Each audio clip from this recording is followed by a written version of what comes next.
নমস্কার। গ্রন্থপাঠ চ্যানেলে সকলকে জানাই স্বাগতম। এই চ্যানেলে যে কোনো ধরনের গ্রন্থ পাঠ করে শোনানো হয়। এই ভিডিওটি মূলত ছাত্রছাত্রীদের জন্য। এর আগের ভিডিওতে আমি তরু দত্ত এর লেখা আওয়ার ক্যাজুয়ারিনা ট্রি এই পোয়েমটির প্রথম ৩৩ লাইন অর্থ বিশ্লেষণ সহ আলোচনা করেছি। সেটা ছিল এই লাইনটা পর্যন্ত, আননোন ল্যান্ড মে রিচ, এত অবধি। এইবারে এর পর থেকে আমি এই ভিডিওতে আলোচনা করছি। এরপর থেকে তোমরা সবাই দেখো, ভালো করে দেখে শুনে বুঝে নাও, এবং যদি ভালো লাগে তাহলে ভিডিওটিকে একটি লাইক দিও এবং বন্ধুবান্ধবদের শেয়ার করে দিও। যারা এখনও এই চ্যানেলটিকে সাবস্ক্রাইব করনি তারা চ্যানেলটিকে সাবস্ক্রাইব করে সঙ্গে থেকো। এবার দেখো, unknown, unknown yet well known to the eye of faith. unknown, এই বিষয়টা অজানা, yet well known, তবুও বলা যেতে পারে ভালো করে জানা, to the I of faith, বিশ্বাসের চোখে, বিশ্বাসের চোখে তবুও ভালো করে জানা।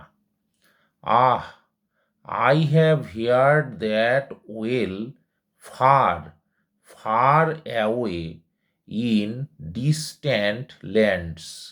আহ, আহা, I have heard, আমি শুনতে পেয়েছি, that well, সেই আবেগপূর্ণ কান্না বা সেই আবেগপূর্ণ একটা শোক প্রকাশ, ফার, দূরে, ফার অ্যাওয়ে, বহু দূরে, ইন ডিস্ট্যান্ট ল্যান্ডস, দূরবর্তী দেশগুলোতে, বাই মিনস এ শেল্টার্ড বে, বাই মেনিয়ে মিনস না, বাই মেনিয়ে শেল্টার্ড বে, বলা যেতে পারে যে অনেক আবেগযুক্ত উপসাগরে, অনেক আবেগযুক্ত উপসাগরে আশ্রয় নিয়েছে। When slumbered in his cave the water wreath, when যখন স্লাম্বার্ড ঘুমিয়ে পড়েছে, গভীরভাবে ঘুমিয়ে পড়েছে বা নিদ্রামগ্ন হয়েছে, ইন হিজ কেভ, তার গুহার মধ্যে, দ্য ওয়াটার রেথ, সেই জলের প্রেতাত্মা, জলের প্রেতাত্মা যখন তার গুহার মধ্যে গভীরভাবে ঘুমিয়ে পড়েছে, and the waves gently kissed the classic শোর, অ্যান্ড দ্য ওয়েভস, এবং ঢেউগুলো, জেন্টলি, শান্তভাবে, কিসড, এসে চুম্বন করেছে, দ্য ক্লাসিক শোর, সেই উচ্চাঙ্গ যে তটভূমি সেখানে। এবার কোন দেশের সমুদ্র কিনারার তটভূমিতে বড় বড় ঢেউগুলো এসে শান্তভাবে চুম্বন করেছিল? কোন কোন দেশে? অফ ফ্রান্স অর ইটালি, ফ্রান্সে অথবা ইটালিতে, বিনিথ দ্য মুন, চাঁদের ঠিক নিচে, তার মানে তখন আকাশে চাঁদ ছিল, জ্যোৎস্না রাতে, ফ্রান্স অথবা ইটালির সুন্দর তটভূমিতে সেই ঢেউগুলো এসে শান্তভাবে চুম্বন করেছে যখন নাকি জলের প্রেতাত্মা তার গুহায় গভীরভাবে ঘুমিয়ে পড়েছিল।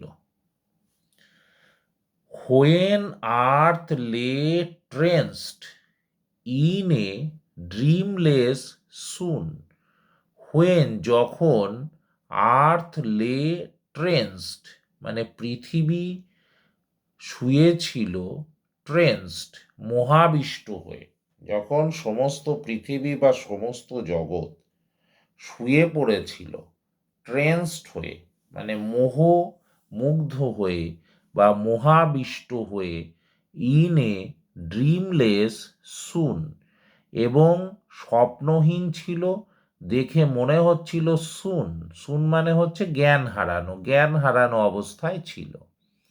And every time and every time the music rose, and every time এবং প্রত্যেকবার, দ্য মিউজিক রোজ সেই সুন্দর একটা মিউজিক বা সুর, সেটা রোজ সৃষ্টি হয়েছিল। Before mine inner vision rose a form Sublime.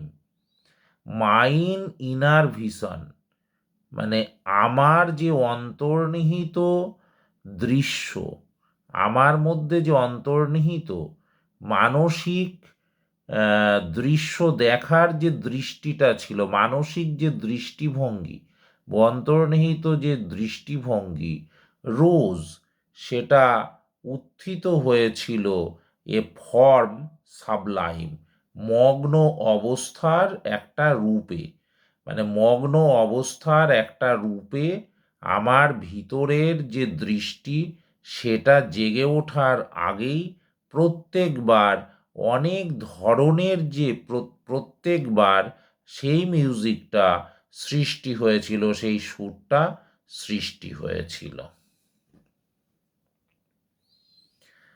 দাই form O tree as in my happy prime, thy form O tree, ও গাছ, দাই ফর্ম তোমার এই রূপটা, as in my happy prime আমার হ্যাপি প্রাইম সুখের সময়, মানে আমি যখন সুখে থেকেছি তখনও পর্যন্ত তোমার এই রূপটা, আই স দি, আমি তোমাকে দেখেছি, তোমার ওই রূপে আমি তোমাকে দেখেছি। In my own loved native clime, clime মানে জলবায়ু, তাহলে ইন মাই ওন আমার নিজস্ব, লাভড নেটিভ ক্লাইম ভালোবাসার আমার দেশীয় জলবায়ুতে, ভালোবাসার দেশীয় জলবায়ুতে তোমাকে আমি দেখেছি আমার সুখের সময়, ও গাছ তোমার সেই একই রূপে। Therefore therefore I fain Therefore I fain would consecrate a lay unto thy honor, tree beloved of those.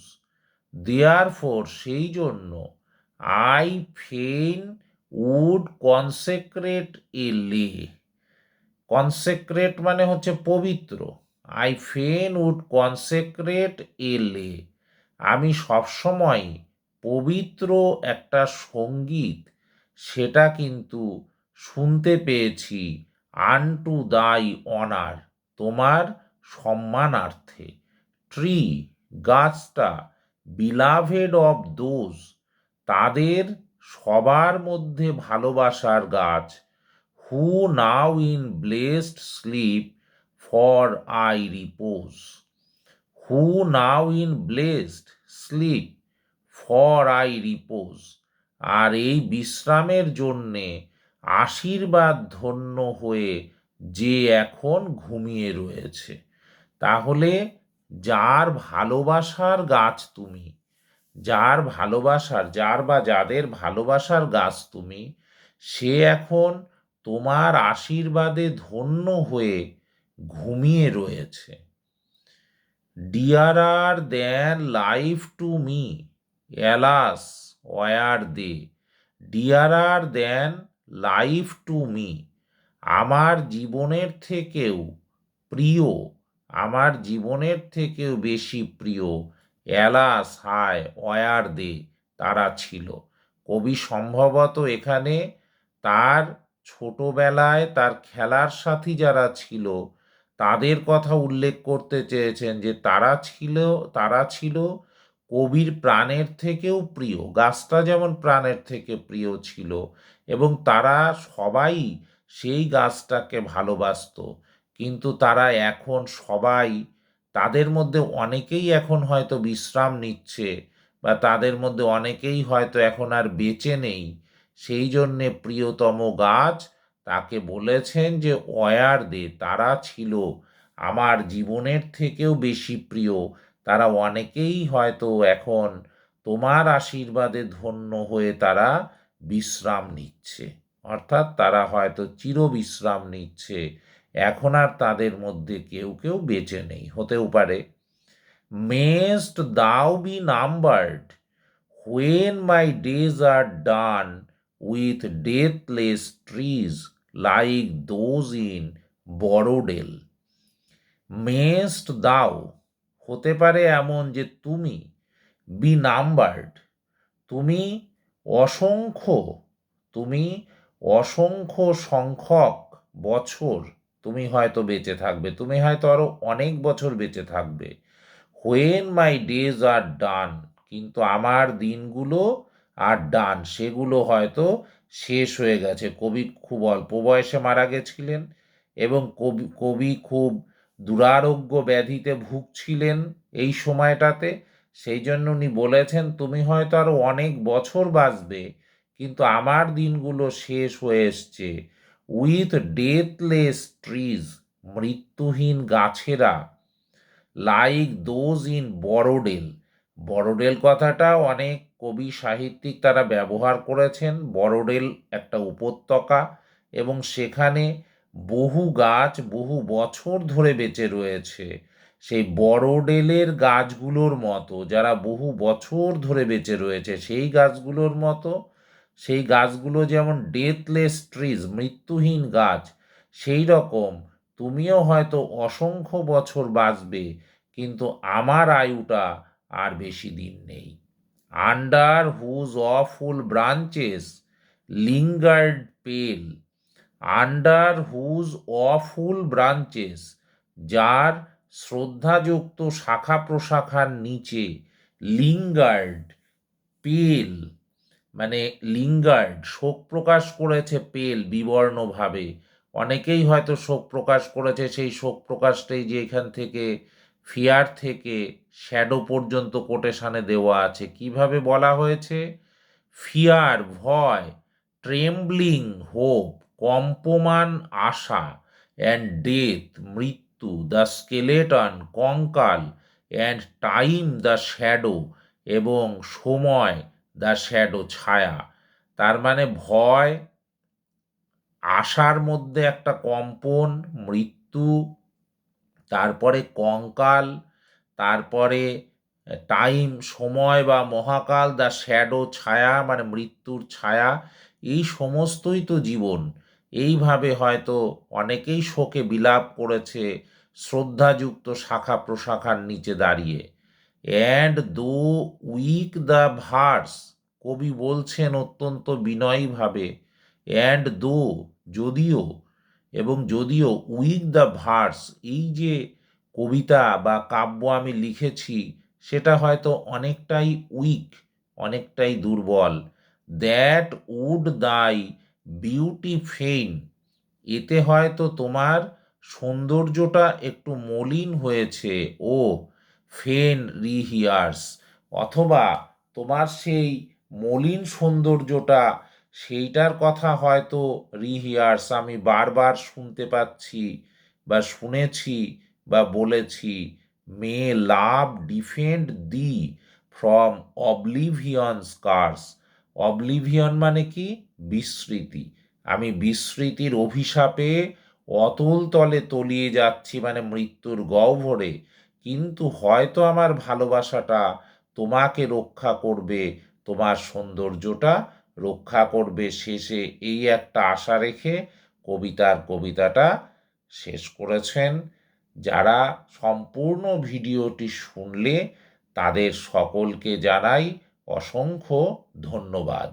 পরের যে সমস্ত তোমাদের পাঠ্য যে বিভিন্ন লেসনগুলো আছে সেইগুলোর এই রকম অর্থ বিশ্লেষণ সহ ভিডিও পাওয়ার জন্যে তোমরা চ্যানেলটিকে সাবস্ক্রাইব করে রাখো। ধন্যবাদ।